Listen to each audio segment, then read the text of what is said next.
यार अल्लाह के मेहमानों के साथ ऐसे मत किया करो, अल्लाह को भी जवाब देना है तुम लोग। दम वाजिब होगा। और दम क्या होता है, हमको वो पूरे अहराम भरे होते थे, ठंडा हो गया। मौलवी सब पढ़ नहीं रहे, खड़े नहीं हुए, काम किया अल्लाह, यहाँ तहज्जुद हुई है। अस्सलाम वालेकुम, कैसे हैं आप सब लोग? अल्हम्दुलिल्लाह मैं बिल्कुल ठीक ठाक। मैं आपकी अपनी Amber, welcome back to my channel. तो मैं आ गई हूँ जी वापस, और आप सबको सबसे पहले तो आई एम सॉरी। वैसे तो मेरी ज़्यादातर वीडियो में आपको मैं सॉरी ही बोलती हूँ, बट इस बार बड़ा वाला सॉरी, क्योंकि मैं बहुत टाइम के बाद आई हूँ। और अल्हम्दुलिल्लाह आपका बहुत सारा सपोर्ट मुझे फिर भी मिलता रहा है, और मैं बहुत ज़्यादा खुश हूँ कि मेरे इतने सारे सब्सक्राइबर्स बढ़ गए, मेरी इतनी सारी फैमिली बढ़ गई है।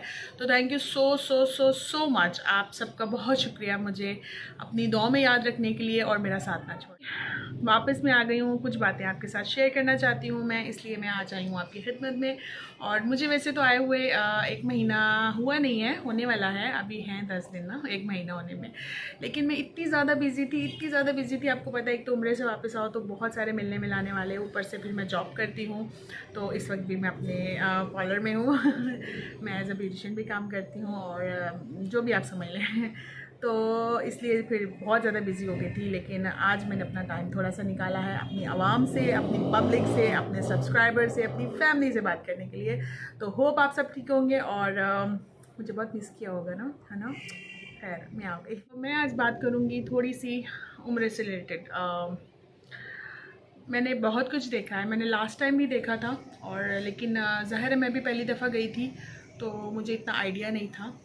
काफ़ी चीज़ें थी जो उस वक्त मुझे अजीब लगी थी, लेकिन पहली दफ़ा था तो मैंने इतना ध्यान नहीं दिया। लेकिन अब मैं जब दूसरी दफ़ा गई हूँ तो मुझे अंदाज़ा हो गया है कि वाकई में बहुत सारी चीज़ें हैं जो पाकिस्तानी अवाम को कुछ भी नहीं पता है।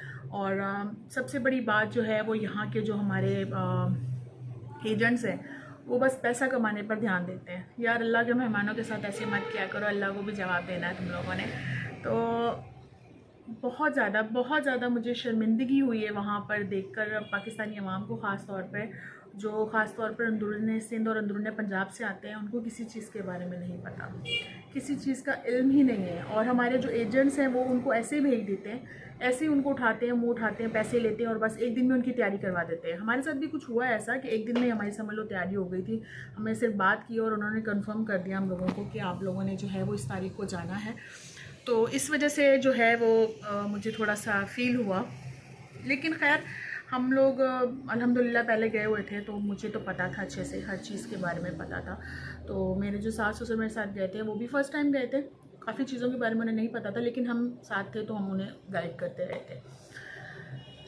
तो मेरा बताने का मकसद ये है कि भाई हमारे जो एजेंट्स हैं ना, सबसे पहले उनको चाहिए कि वो कम अज़ कम जाने से पहले ना एक क्लास जो अपने जितने भी उनके, ज़्यादातर तो वो ग्रुप्स को ही भेजते हैं, उनको लाजमी जो है वो एक क्लास दें, ताकि उनको पता हो कि उन्हें क्या करना चाहिए और उन्हें क्या नहीं करना। और मेरी ये बात करने का मकसद ये है क्योंकि मैंने देखा है वहाँ पर, अब जैसे कि आपको पता है, अब जो माशाल्लाह से समझदार होंगे, जिनको ये बात के बारे में इल्म है कि अगर हम लोग जब नियत कर लेते हैं, उम्रे की नियत कर लेते हैं, तो फिर हमें अपने अहराम का कितना ज़्यादा ख़ास ध्यान रखना पड़ता है। लेकिन वहाँ पर मैंने काफ़ी लोगों को देखा जिनको इस चीज़ की मतलब पता ही नहीं था इन चीज़ों का, यार वो मतलब ख्याल ही नहीं कर पा रहे थे। और कुछ लोगों को तो ये भी नहीं पता था कि हम लोग नियत कैसे करेंगे। उनको लगता था कि 2 नफल पढ़ लिए बस जी नियत हो गई, कोई दुआ नहीं, कुछ नहीं, कोई अमल नहीं, कुछ पढ़ना नहीं, किसी चीज़ के बारे में उन्हें पता नहीं था। और मुझे बहुत बुरा लगा। कई लोगों को तो मैं, जितने लोगों को मैं कर सकती थी हेल्प, और कुछ लोग तो सुन भी लेते हैं और कुछ लोग तो भाई गले को पड़ जाते हैं। कुछ ऐसे लोग भी हैं। तो मतलब ये है कि आजकल जो है ना, अच्छी बात करना भी जो है ना गले पड़ने के बराबर है। तो मुझे बड़ा अजीब लगता था वहाँ पर। लेकिन ये है कि काफ़ी लोगों को मैंने काफ़ी चीज़ों के बारे में वहाँ पर मतलब बताया है जो मुझे पता था। क्योंकि अगर आप अपना इल्म बांटेंगे, बेशक अल्लाह ताला ने आपसे इस चीज़ का सवाल करना है और आपको पता होना चाहिए।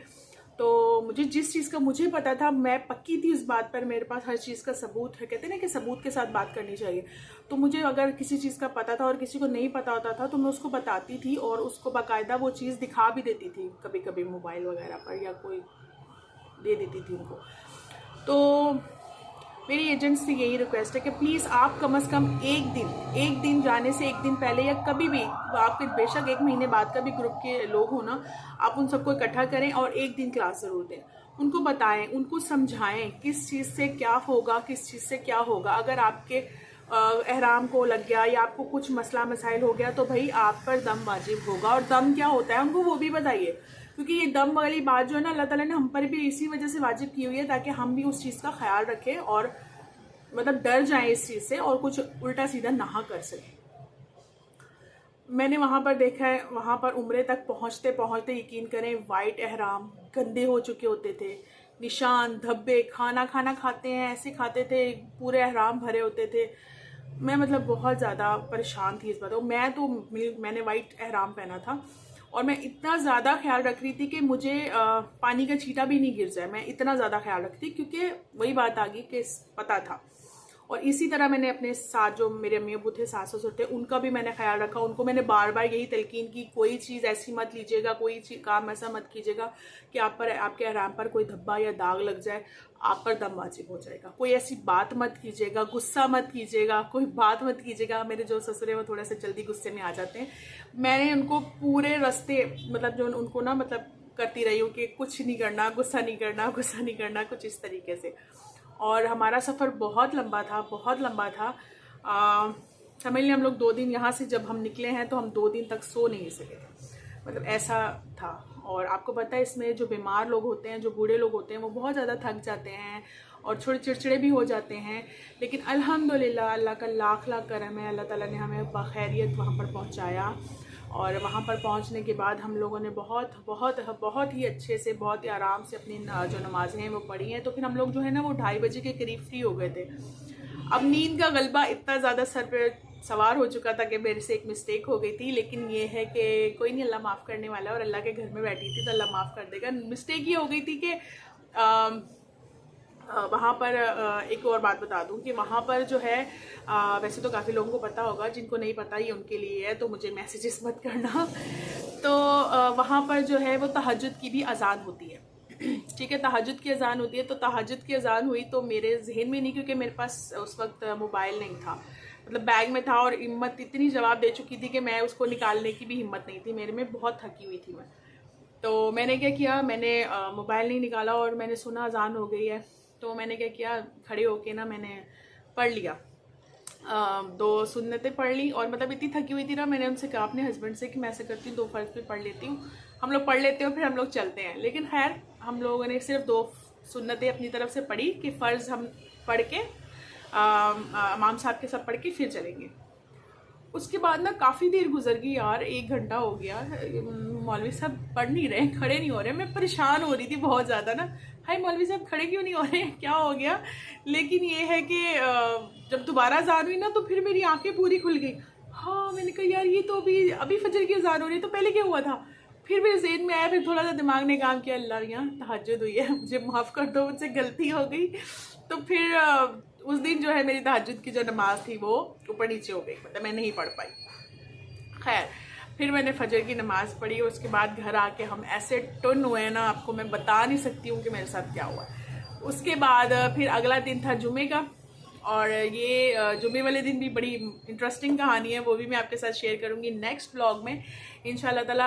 अभी इतना ही बहुत है। और लेकिन मेरा आज का बताने का मकसद आप लोगों को यही है कि इंशाल्लाह नेक्स्ट वीडियो में आगे मैं आपको एक्सप्लेन करती जाऊंगी। ये जो है ना थोड़ा सा अपने सफ़र के बारे में बताना था, और थोड़ा सा मैंने आपको ये भी गाइड करना था कि प्लीज़ पाकिस्तानियों घर से निकलते हुए ना अपने मोबाइल्स को देख लिया करो। और जो लोग मोबाइल देख लेते हैं और जो नहीं देख सकते हैं, मीन्स के जो बुज़ुर्गों को भेज देते हैं यहाँ से अपनी ही रिस्पॉन्सिबिलिटी पे, तो प्लीज़ या तो उनके साथ जाया करें या तो कोई ऐसा पक्का इंतज़ाम करें कि वो जब जाए तो उनको वहाँ पर मुश्किल ना हो। और क्या कहते हैं, और उनको थोड़ा सा, अगर आप लोग मोबाइल देख सकते हैं, आप लोग मोबाइल पर हर चीज़ ढूंढ सकते हैं, हर चीज़ देख सकते हैं, तो प्लीज़ आप लोग अपने मोबाइल से जो है वो उनको गाइड करें, उनको जाने से पहले गाइड करें। अगर आपका एजेंट आपको कोई चीज़ नहीं बताता है तो प्लीज़ आप लोग उनको गाइड करें और फिर उनको जो है अल्लाह के घर की तरफ रवाना करें। क्योंकि इतनी मेहनत, इतना पैसा भी लगाते हैं आप लोग और इतनी मेहनत भी करते हैं और उनसे भी करवाते हैं, और वो अल्लाह ताला कबूल ही ना कर सके। कहते हैं ना कि अल्लाह ताला ने भी फरमाया था कि इतनी जितनी अच्छी मतलब मर्जी नमाजें हों, लेकिन अगर कुछ नुक्स रह जाए किसी चीज़ में तो अल्लाह ताला वही नमाजें हमारे मुंह पे मारेगा।